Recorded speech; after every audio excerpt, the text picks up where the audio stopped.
የጌታ ጸጋና ሰላም ይብዛላችሁ። መንፈሳዊ ውጊያን በተመለከተ የእግዚአብሔርን ቃል መሰረት ያደረገ ትምህርት እንደሚከተለው አብረን እንካፈላለን።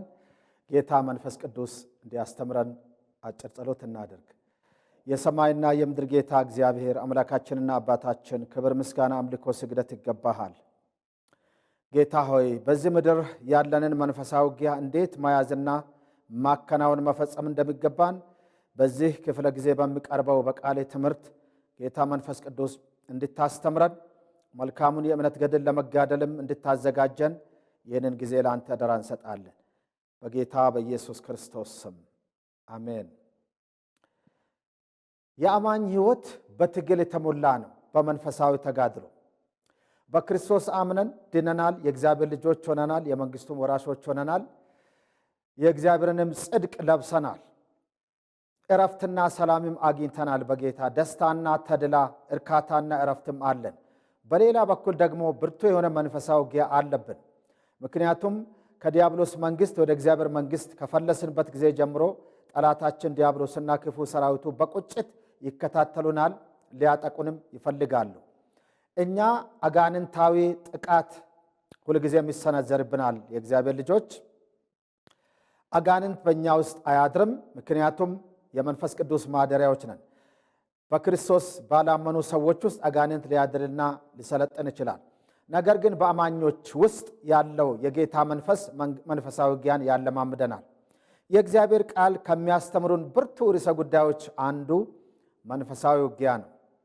ኤፌሶን ምዕራፍ 6 ከቁጥር 10 ጀምሮ የእግዚአብሔር ቃል እንዲህ ይላል፣ በቀረውስ በጌታና በኃይሉ ችሎት የበረታችሁ ሁኑ፣ የዲያብሎስን ሽንገላ ትቃወሙ ዘንድ እንዲቻላችሁ የእግዚአብሔርን ዕቃ ጦር ሁሉ ልበሱ፣ መጋደላችን ከደምና ከሥጋ ጋር አይደለምና ከአለቆችና ከሥልጣናት ጋር ከዚህም ከጨለማ ዓለም ገዦች ጋር በሰማያዊ ስፍራ ካለ ከክፋት መንፈሳውያን ሰራዊት ጋር ነው እንጂ።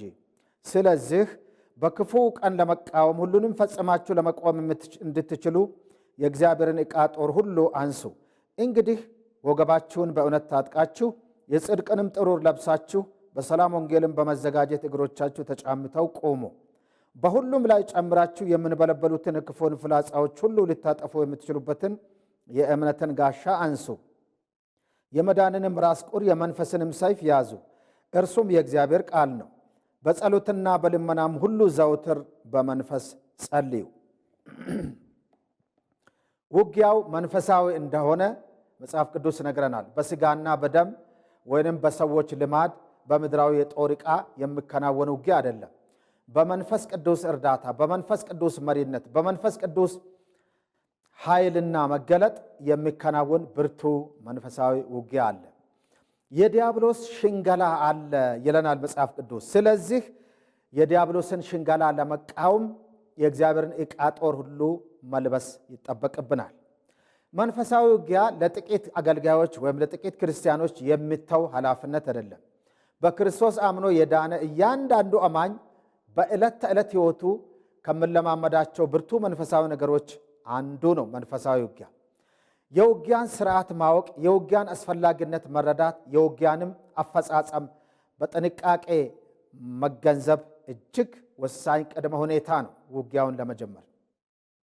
መጽሐፍ ቅዱስ ስለ መንፈሳዊ ውጊያ በተለይ አዲስ ኪዳን ውስጥ በተለያየ ክፍል ይነግረናል። የምንዋጋው ከሰይጣንና ከክፋት ሰራዊቱ ጋር ነው። ሰይጣን የሚል ቃል መጽሐፍ ቅዱስ ውስጥ 49 ጊዜ ተጠቅሰዋል። በብሉይ ኪዳን ውስጥ 15 ጊዜ፣ በአዲስ ኪዳን ውስጥ ደግሞ 34 ጊዜ። ዲያብሎስ የሚል ቃል በአዲስ ኪዳን ውስጥ የሚገኝ ሲሆን ስሬው ቃሉም ግሪክ ነው። ዲያብሎስ የሚል ቃል አዲስ ኪዳን ውስጥ 27 ጊዜ ተጠቅሷል። አጋንንት በብዙ ቁጥር ነው። ጋኔን ነጠላ ቁጥር ነው። የዲያብሎስ ወይንም የሰይጣን መልእክተኞች ወይንም ደግሞ ሰራዊት ናቸው። የክፋት መንፈሳውያን ሰራዊትን በመባል ይታወቃሉ።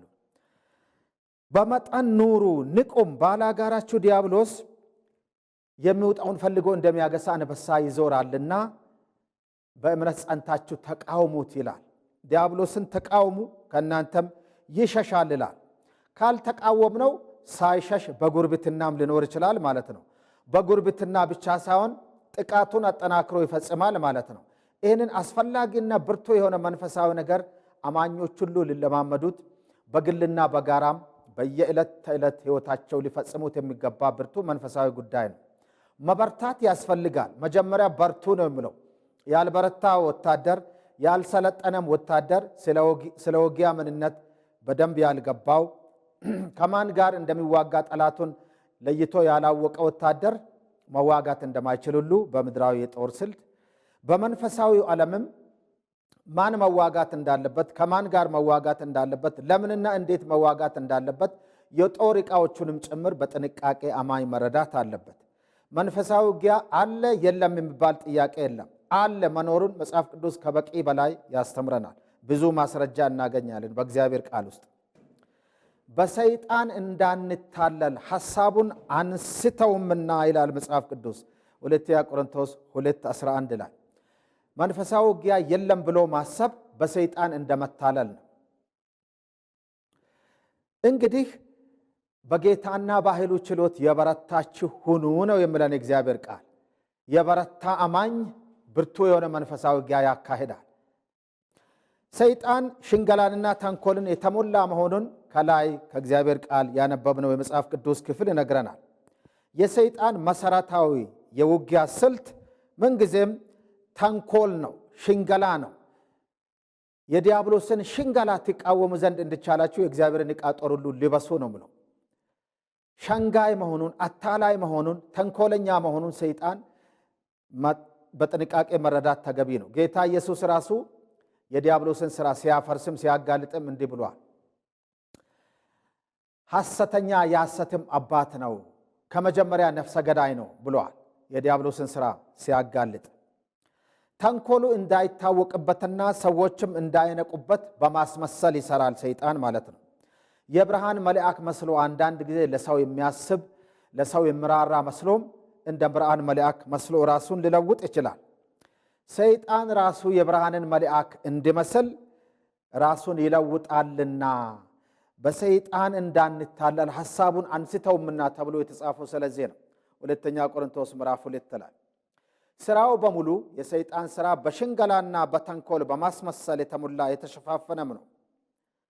ሐሰትን ሲናገር ከራሱ ይናገራል። ሐሰተኛ የሐሰትም አባት ነው።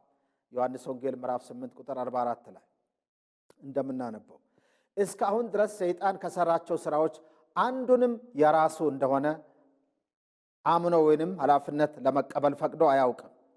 ክፉ ሥራዎቹን በግልጽነት ሲናገር አንሰማ። እኔ ሰይጣን ነኝ ክፉ ሥራ እሰራለሁ ብሎ ብናገር ኖሮ አንድም ተከታይ እንደማያገኝ ያውቃል ሰይጣን። ስለዚህ ሥራዎቹ በሙሉ በመሸፋፈንና በተንኮል በሐሰት የተሞላ በማጭበርበርና በሽንገላ የተሞላ ነው። ይህንን የሰይጣን አሰራር በጥንቃቄ ማጤን ተገቢ ነው ወደ ውጊያ ከመግባታችን በፊት። ስለዚህ የሚያደርገውን ሁሉ በድብቅና በማሳሳት በማስመሰል ነው የሚሰራው ሰይጣን። የብርሃንን መልአክ እንዲመስል ራሱን ይለውጣል። የዲያብሎስን ሽንገላ ልትቃወሙ እንድትችሉ የእግዚአብሔርን ዕቃ ጦር ሁሉ ልበሱ የተባለው ስለዚህ ነው። በእግዚአብሔር ቃል ዕውቀትና ትምህርት መሞላት አለብን። የእግዚአብሔርን የጽድቅ ዕቃ ጦር መልበስ አለብን። በቃሉ ዕውቀት መሞላት አለብን። የዲያብሎስን ሥራ በጥንቃቄ ለማጤን ሰይጣን በተለያየ መንገድ ይሰራል። ራሱን በተለያየ አሰራር ውስጥ በተለያየ አካል ውስጥ ይደብቃል። በሰዎች ሃይማኖት ውስጥ ራሱን ሊደብቅ ይችላል። በሰዎች አስተሳሰብ ውስጥ ራሱን ሊደብቅ ይችላል። የሰዎች ፍልስፍናም ምሽጉ ሆኖ ሊያገለግል ይችላል። የሰይጣን አሰራር በጣም ብዙና የተለያዩ ናቸው። እንግዲህ ክርስቲያን ወይም የእግዚአብሔር ልጅ የሆነ ሁሉ በእግዚአብሔር ፊት እንደሚገባ መመላለስ ይችል ዘንድ ሰይጣን እንዴት እንደሚሰራ እንዴት እንደሚመላለስ ማወቅና መንቃት መቃወምም መማር አለበት ማለት ነው። ይህንን ለማወቅ የእግዚአብሔርን ቃል ማጥናት በጣም አስፈላጊ ነው። ተፈጥሯዊ ወይንም ኖርማል የሚመስሉ ብዙ ነገሮች በመጽሐፍ ቅዱስ ሚዛን ሲፈተሹ ሰይጣናዊ ተንኮልና ሽንገላ ያለበት መሆኑን ማስተዋል እንችላለን። ኖርማል እህል ውሃ የሚመስል ኑሮ የሚመስል ነገር ግን ልክ ያልሆነ በመጽሐፍ ቅዱስ ሚዛን ሲፈተሽ በመጽሐፍ ቅዱስ መነጽር ሲመረመር ሰይጣናዊ አሰራርና አጀንዳ ያለበት እንደሆነ ማስተዋል ይቻላል። በሰብአዊ እይታ በተፈጥሯዊ የሰው እይታ ኖርማል ሊመስል ይችላል አንዳንድ ነገር። ድንገተኛ፣ አጋጣሚ፣ ተፈጥሯዊ የሚመስሉ ብዙ ነገሮች መጽሐፍ ቅዱስ ከሰይጣን ሥራ ጋር ያገናኛቸዋል። የእግዚአብሔር ልጆች ሰይጣንን ለመቃወም ተንኮሉንና ሽንገላውንም በጥንቃቄ ለማጋለጥ መረዳትና ማጤን ይገባቸዋል። እንደ ጨለማ ልጆች ነገሮችን በሙሉ እንደ ተፈጥሯዊ ክስተት መውሰድ የለብንም። የሰይጣን ሥራ በሰው አእምሮ ነው የሚጀምረው። በጌታ ፊት ድል ለመንሳት የሰይጣንን ሽንገላ ለይተን ማወቅ አለብን። መጽሐፍ ቅዱስ በሰው አእምሮ ውስጥ ሰይጣን እንዴት ሊሰራ እንደሚችል በተለያየ ክፍል ያስተምረናል። ሁለተኛ ቆሮንቶስ ምዕራፍ 10 ከቁጥር 3 ጀምሮ ባለው ክፍል እንዲህ ይላል መጽሐፍ ቅዱስ፣ ምንም እንኳ በሰው ልማድ ብንመላለስ በሰው ልማድ አንዋጋም፣ የጦር ዕቃችን ሥጋዊ አይደለምና ምሽግን ለመስበር ግን በእግዚአብሔር ፊት ብርቱ ነው። የሰውንም ሐሳብ በእግዚአብሔርም ዕውቀት ላይ የምነሳውን ከፍ ያለውን ነገር ሁሉ እናፈርሳለን፣ ለክርስቶስም ለመታዘዝ አእምሮን ሁሉ እንማርካለን ይላል መጽሐፍ ቅዱስ። የጦር ዕቃችን ሥጋዊ አይደለም። ጥይት፣ ጠመንጃ፣ ክላሽ፣ ቦምብ ወይንም ደግሞ ሚሳኤል አይደለም የጦር ዕቃችን። ነገር ግን በእግዚአብሔር ፊት ብርቱ ሥራ የሚሠራ ብርቱ ፋይዳ ያለው የእግዚአብሔር ቃል ነው። የሰውን ሐሳብ ከሰይጣን ማላቀቅና መታደግ የሚቻልበት መሳሪያ አለን እያለ ነው መጽሐፍ ቅዱስ። በእግዚአብሔር ዕውቀት ላይ የምነሳውን የእግዚአብሔርን ሐሳብና አጀንዳ የሚገዳደረውን ከፍ ያለውን ነገር እናፈርሳለን። ተመልከቱ፣ መፍራስ ያለበት ምሽግ አለ። ምሽግን እናፈርሳለን እያለ ነው መጽሐፍ ቅዱስ። ሰይጣን የመሸገው በሰው አስተሳሰብ ውስጥ ነው ማለት ነው። ሰው ለክርስቶስ እንዳይታዘዝ አእምሮውን ሰይጣን መሽጎ ሊይዝ ይችላል። መሽጎ ይከባዋል የሰውን አእምሮ። እግዚአብሔርም የሚፈልገው የሰውን አእምሮ ወይም ልብ ነው። ሰይጣንን የሚፈልገው የመጀመሪያው ምሽግ የሰው አእምሮ አስተሳሰብ ወይም ልብ ነው። የሰይጣን ልዩ የሥራ መስክ የሰው አእምሮ ወይም አስተሳሰብ ነው። ብዙ ጊዜ የሰው አእምሮ ለክርስቶስ የማይታዘዝና ጠላትነት ባለው ጥርጣሬና ግምት የተያዘ ሆኖ ሊቀርብ ይችላል። የክርስቶስን ሐሳብ የእግዚአብሔርን ሐሳብ የሚቃወም አእምሮ ሁሉ በሰይጣን የተመሸገ ነው ማለት ይቻላል። በሃይማኖት ሰበብ፣ በፖለቲካ ሰበብ፣ በንግድና በቢዝነስ ሰበብ ወይንም ደግሞ በኢኮኖሚ ሰበብ፣ በባህል፣ በወግ፣ በልማድ ሰበብ እዛ ውስጥ ራሱን መሽጎ ሊሰለጥን እንደሚችል የሰይጣንን ሐሳብ መሳት አያስፈልግም ማለት ነው። ሐዋርያው ጳውሎስ በእነዚህ ላይ የሚሰነዘረው የጦር ዕቃችን ሥጋዊ አይደለም ይላል። ሥጋዊ አይደለም። ጦር፣ ዱላ ወይንም ደግሞ ጠመንጃ፣ ክላሽ፣ ጥይት አይደለም የሚሰነዘረው። በዚህ በዲያብሎስ ምሽግ ላይ የሚሰነዘረው መንፈሳዊ ጦር ዕቃ የእግዚአብሔር ቃል ነው። አእምሮን ሁሉ ለክርስቶስ ለመታዘዝ ከመማረካችን በፊት እንደነዚህ ያሉ ጥርጣሬና የግምት ምሽግ ማፍረስ አለብን። የሰይጣን የሥራ መስክ የሰው አእምሮ ነው። ሰይጣን የራሱ ሐሳብና ጥርጣሬ በሽንገላ በተንኮል አቀነባብሮ በሰው አእምሮ ውስጥ ይዘራል። ይህም በሰው አእምሮ ውስጥ የተዘራው የሰይጣን ሽንገላ የግለሰቡ የሰውየው የግል አስተያየት ሆኖ ሊተከል ይችላል ማለት ነው። የእግዚአብሔርን ሐሳብና አጀንዳ የእግዚአብሔርን ቃል እውነት የሚቃወም የሚቋቋም የሰው አስተሳሰብ በሰይጣን ምሽግነትም ይታወቃል። መሰረታዊ አመጣጡ ከሰይጣን የሆነው ይህ ሽንገላና ጥርጣሬ የሰው ሐሳብ ይመስላል። ባህልን ተላብሶ የሰዎችን ወግና የሰዎችን ልማድ የሰዎችን ሃይማኖትም ጭምር ምሽግ አድርጎ ሊሰለጥን እንደሚችል በሰዎች አእምሮ ውስጥ ጥርጣሬን፣ ጠላትነትን፣ ለእግዚአብሔር ቃል ተቃዋሚነትን የሚተክል የሰይጣን ሐሳብ እንደሆነ ልብ ማለት ተገቢ ነው። ብዙ ነገር ቀለል ባለ መልክ በክርስቲያን የአእምሮ ምናብ ውስጥ ጥርጣሬ ስፍራም መያዝ ይጀምራል። በማያምኑት በጨለማ ልጆች አእምሮ ውስጥ ብቻ አይደለም፣ በክርስቲያንም አእምሮ ውስጥ ጥርጣሬን ቀጠን ባለ ሁኔታ ሊዘራ ይችላል ማለት ነው ሰይጣን። በዚህም ኃጢአት ቀስ በቀስ ስር እየሰደደ ሊሄድ ይችላል። ክፉ ሐሳብ በሰው አእምሮ ውስጥ የሚዘራ ብዙ ጊዜ ሰይጣን ነው። ጴጥሮስ ሰይጣን እንደ ስንዴ ሊያበጥራችሁ ለመነ፣ እኔ ግን እምነትህ እንዳይወጣ እንዳይጠፋ ስለ አንተ አማለድሁ ብሎ ጌታ ኢየሱስም ተናግሮ ነበር። ብዙ ጊዜ የእግዚአብሔር ልጆች እንደዚህ አይነት የኃጢአት ዘር ከሰይጣን እንደሚዘራ ልብ አይሉትም። ኃጢአት በመጀመሪያ ደረጃ የሚፈጸመው በአስተሳሰብ ውስጥ ነው።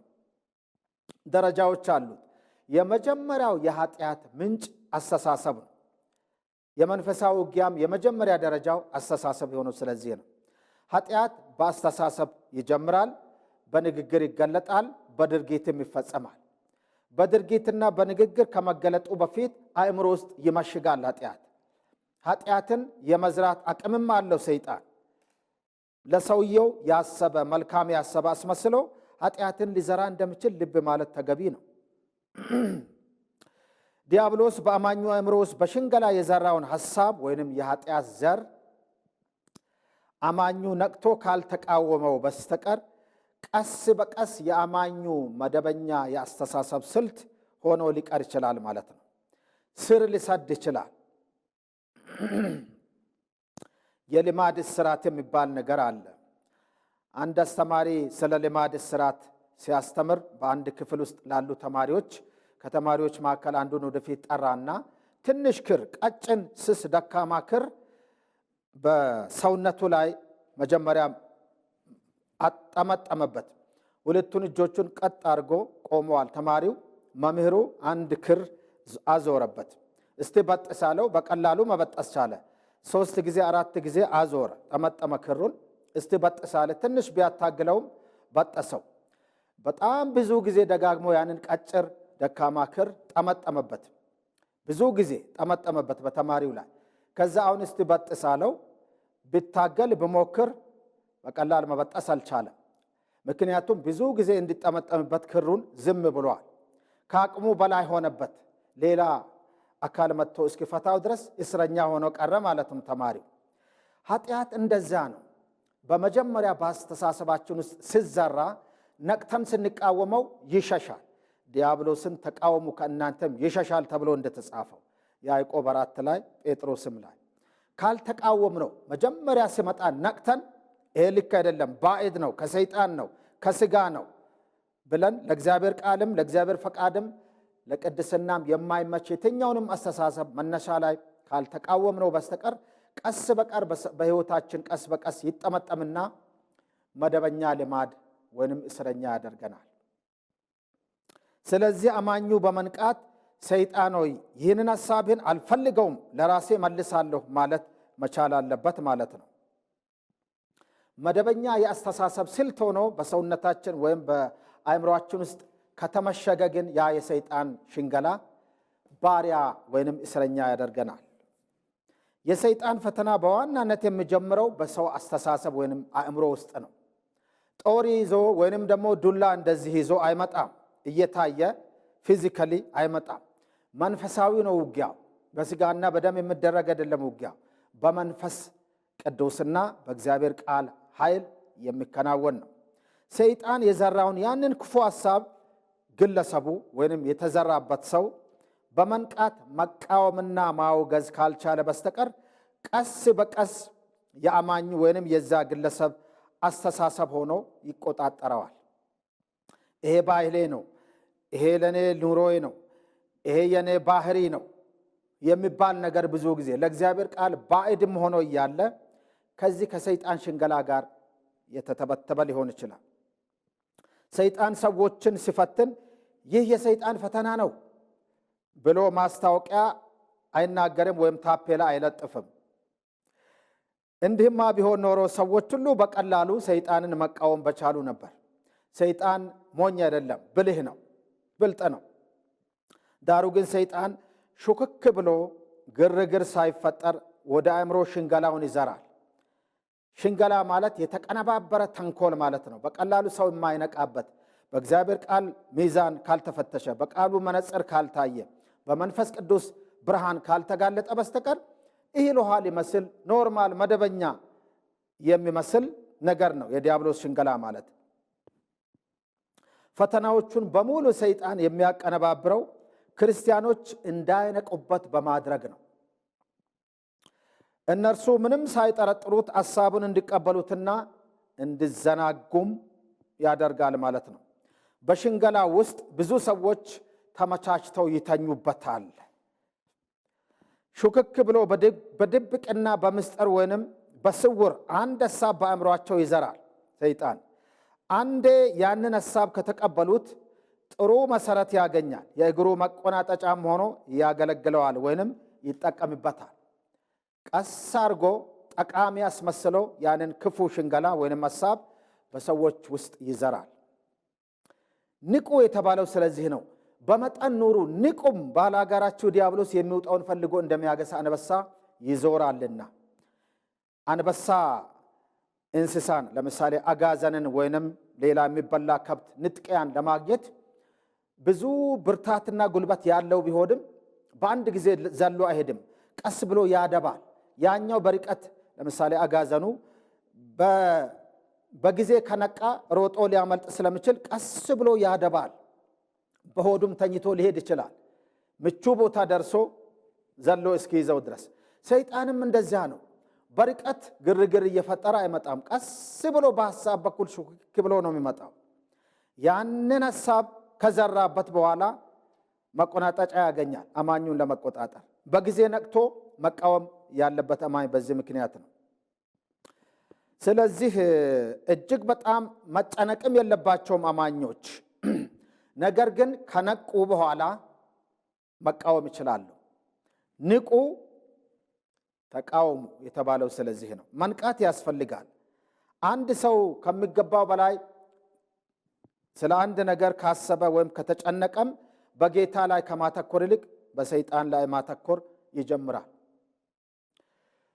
የጌታን ማንነትና ስልጣኑን፣ የቃሉንም እውነትና ስልጣን፣ የዲያብሎስንም ሌባነትና አጭበርባሪነት በጥንቃቄ መረዳት ተገቢ ነው በመንፈሳዊ ውጊያ ባለድል ለመሆን። እንግዲህ የሰይጣንን ሐሳብ መሳት ወይንም ቸል ማለት እንዲሁም ከሚገባ በላይ በማሰብ መጨነቅ አያስፈልግም። ታላቁንና የተፈራውን ጌታ፣ ሁሉን የሚገዛውን ጌታ ኢየሱስ ክርስቶስን ማሰብ ተገቢ ነው። ለእግዚአብሔር ተገዙ፣ ወደ እግዚአብሔር ቅረቡ፣ ዲያብሎስን ተቃወሙ ከእናንተም ይሸሻል። ለእግዚአብሔር የሚገዛ ሰው ዲያብሎስን መቃወም ይችላል።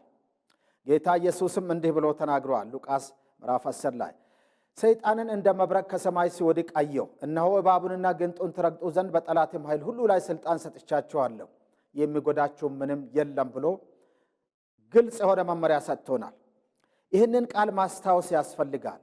ሰይጣን የተሸነፈ የተጣለ ጠላት ነው። ጌታ ኢየሱስ ሰይጣንንም ኃጢአትንም ሞትንም ሲኦልንም ድል ነስቷል፣ ሽሯል።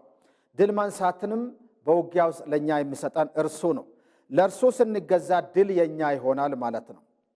የሰይጣንን ሐሳብ በቀላሉ መቀልበስ ይቻላል። ወፎች ከራሳችን በላይ እንዳይበሩ ማድረግ እንደምንችል፣ ዳሩ ግን በራሳችን ላይ ጎጆ እንዳይሰሩ መከላከል በቀላሉ እንደምንችል ሁሉ ሰይጣንም በእኛ ላይ እንዳይሰለጥን በጊዜ ነቅተን መቃወም እንችላለን። ወፎች በእኛ ላይ ጎጆ የሚሰሩብን ከሆነ ተኝተናል ወይንም ሞተናል ማለት ነው። ወፎች በእኛ ላይ እንዳይሰለጥኑ ወይንም ጎጆ እንዳይሰሩ መከላከል በጣም ቀላል ነው። ዝም ካል ጎጆ ሊሰሩ ይችላሉ። በትንሽ ተቃውሞ ማባረርም ይቻላል። ሰይጣን ልክ እንደዚያ ነው። ዝም ካልተቃወምነው ቀስ በቀስ ሊቆጣጠረን ሊያጠቃን ይችላል። ነቅተን በጊዜ ከተቃወምነው ግን ወፍ የማባረር ያህል ቀላል ነው ሰይጣንን መቃወም። ዲያብሎስን ተቃውሙ ከእናንተም ይሸሻል የሚል ግልጽም ቀላልም የሆነ መጽሐፍ ቅዱሳዊ መመሪያ ነው። እንግዲህ ከጠላት የሆነ ክፉ ሐሳብ በአእምሯችን ወይም በአካባቢያችን ሲያንዣብብ ነቅተን ሰይጣን ነቅቼብሃለሁ፣ አልፈልገውም፣ ሐሳብህን አልቀበለውም፣ እቃወማለሁ ብለን በግልጽ መናገር እንችላለን። ብዙ መንፈራገጥ ወይንም ፉከራና ቀረርቶ ማሰማት ለሰይጣን አያስፈልግም፣ አይጠቅምምም። በስልጣን ሰይጣን እቃወምሃለሁ፣ ከኔ ጋር ጉዳይ የለህም፣ እኔ የእግዚአብሔር ልጅ ነኝ፣ ሐሳብህን አልቀበለውም ብለን ቀላልም ግልጽም በሆነ መንፈሳዊ ኃይል ባለው ስልጣን መቃወም እንችላለን ማለት ነው።